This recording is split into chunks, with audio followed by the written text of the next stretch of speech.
Hope you all are fine at your places. So be safe and keep healthy. Students, we have done domain name dispute and principles of e-commerce in last video. Now in this today's video, we will continue our last topics of this chapter, that is e-commerce application services and e-business. तो ये दोनों क्या होते हैं, तो हम इसके बारे में डिस्कस करेंगे. उसके बाद आपका 5th चैप्टर जो है कंप्लीट हो जाएगा. So these are the last topics of today's video and of chapter 5. चलिए अब हम शुरू करते हैं. E commerce application services. Students, इस टॉपिक के अंडर हम ये पढ़ेंगे कि ई कॉमर्स कौन सी सर्विसेज पे अप्लाई होता है. First is e banking, e cash, e cheques, e marketing, e catalogue, e governance and email marketing.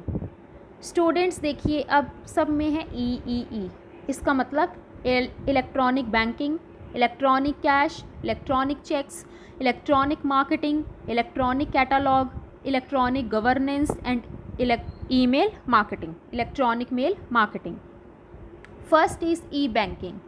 Students, e banking एक ऐसा फॉर्म ऑफ बैंकिंग है ये बैंकिंग का ही पार्ट है जिसमें आप अपने फंड्स को एक जगह से दूसरी जगह सेंड करते हो with the help of banks. अब सपोज़ कीजिए मुझे किसी दूसरे पर्सन को पैसे भेजने हैं उसके अकाउंट में, तो हम क्या करेंगे? ई बैंकिंग का यूज़ करेंगे, ई बैंकिंग की हम हेल्प लेंगे. तो अगर मुझे पैसे भेजने हैं तो हम कैसे भेजेंगे? अकाउंट्स, अपने जो हमारे बैंक अकाउंट है हम उसके थ्रू मनी एक जगह से दूसरी जगह भेज सकते हैं. तो वो कैसे होगा? With the use of electronic banking. Second is E cash, electronic cash.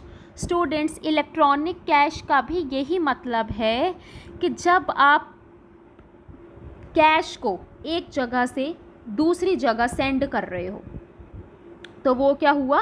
Electronic cash. पर इसमें बैंकिंग की आपको ज़रूरत नहीं पड़ती. ई कैश आप ऐसे भी कर सकते हो कि आप अपने कैश को through Paytm, through Bhim app, बहुत सारे ऐसे ऐप्स हैं जिसके थ्रू आप अपने कैश को एक जगह से दूसरी जगह पहुंचा सकते हो. Third is e cheques. अब स्टूडेंट्स, ई चेक्स देखिए फिज़िकली क्या होता है, जब आपने किसी पर्सन को चेक के थ्रू पेमेंट करनी होती है तो आप उस पर क्या करते हो? सिग्नेचर करते हो, ताकि उस चीज़ की अप्रूवल मिल जाए कि हाँ कि आपने उस पर्सन को पैसे सेंड करने हैं, आपने मनी सेंड करनी है. तो कैसे होगा ये आपके? With the support of e cheques. तो ई चेक्स क्या हुए? जब आप अपने साइन को in the form of computer, in the form of digital signature, जब आप किसी को पर्सन को चेक देते हो तो वो क्या हुए? आपके ई चेक्स.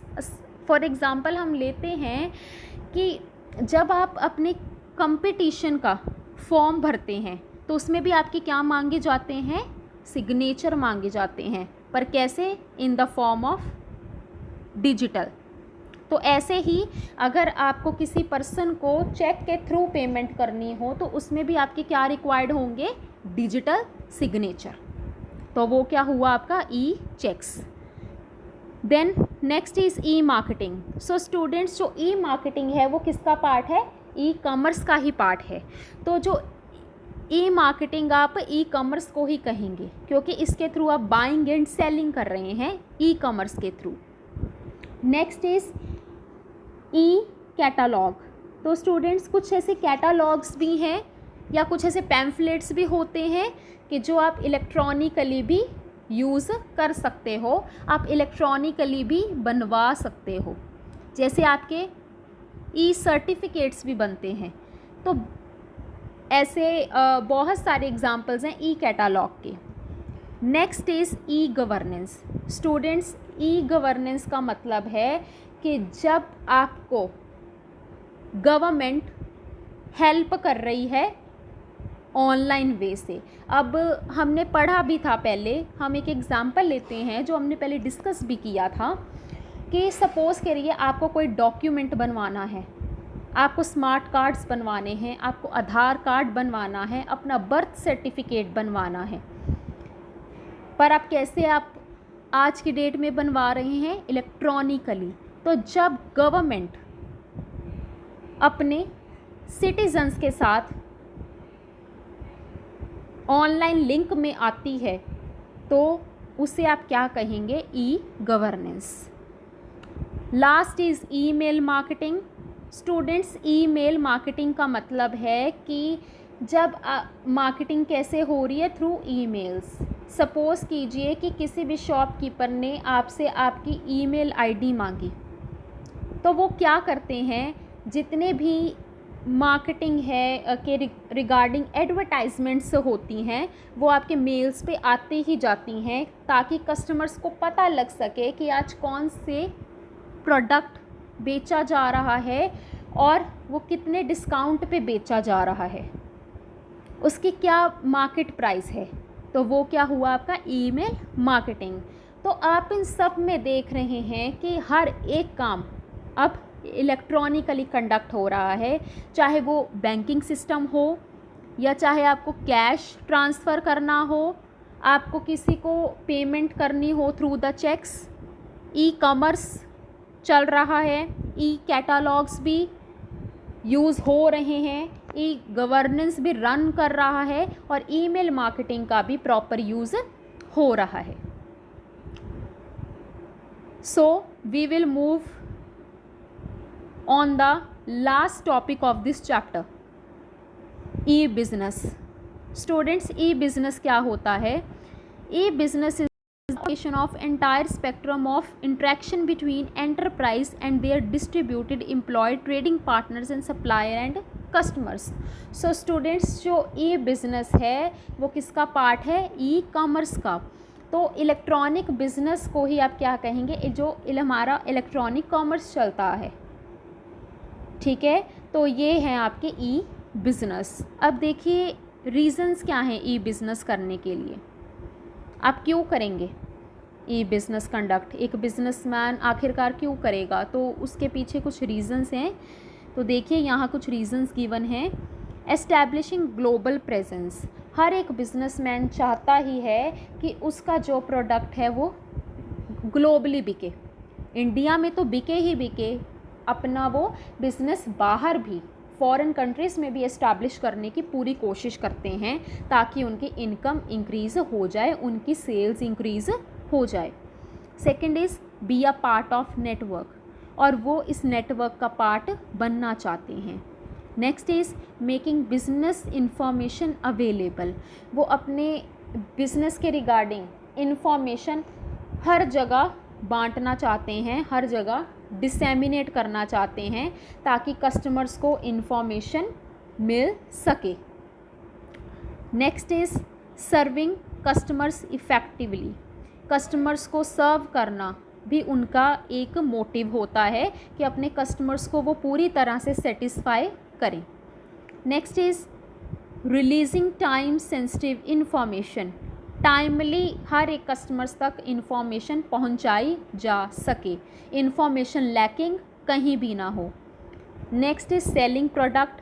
अपना जो प्रोडक्ट है वो बिजनेसमैन सेल करना चाहते हैं bye conducting the a business. Next is reaching highly desirable demographic market. तो उनका ये भी एम होता है कि हमारा जो बिज़नेस है सिर्फ एक ही मार्केट तक सीमित ना रहे, वो और भी मार्केट्स तक पहुँचे, हमारा प्रोडक्ट और भी मार्केट्स तक पहुँचे और इंडिया के हर एक कॉर्नर में जाए। Next is answering frequently asked questions. अब देखिए स्टूडेंट्स, जब हमारा बिजनेसमैन हम कस्टमर्स तक अपने प्रोडक्ट्स को पहुंचाते हैं तो वो हमसे फीडबैक ज़रूर मांगते हैं कि आपको ये प्रोडक्ट लेकर कैसा लगा। तो वो क्या है, फ्रिक्वेंटली आस्क्ड क्वेश्चंस हैं जिसके थ्रू कस्टमर्स अपने आंसरिंग कर पाएँ, आंसर्स वो कर पाएँ। Last point is e businesses staying in contact with sale people. और वो ये भी चाहते हैं कि जो सेल पीपल हैं और जो बहुत सारी पार्टीज़ हैं जो एक बिज़नेस में इन्वॉल्व होती हैं वो उसके साथ स्टे करें, वो उसके साथ जुड़े रहें। तो ये क्या हैं आपके reasons of E business. So students, आपका ये 5th चैप्टर कंप्लीट हो चुका है, फिनिश हो चुका है। सो आप इस टॉपिक्स को रिवाइज़ करते रहिए और आपको अगर ये वीडियो पसंद आई हो so please like and subscribe my channel for more updates. Thank you so much for watching this video.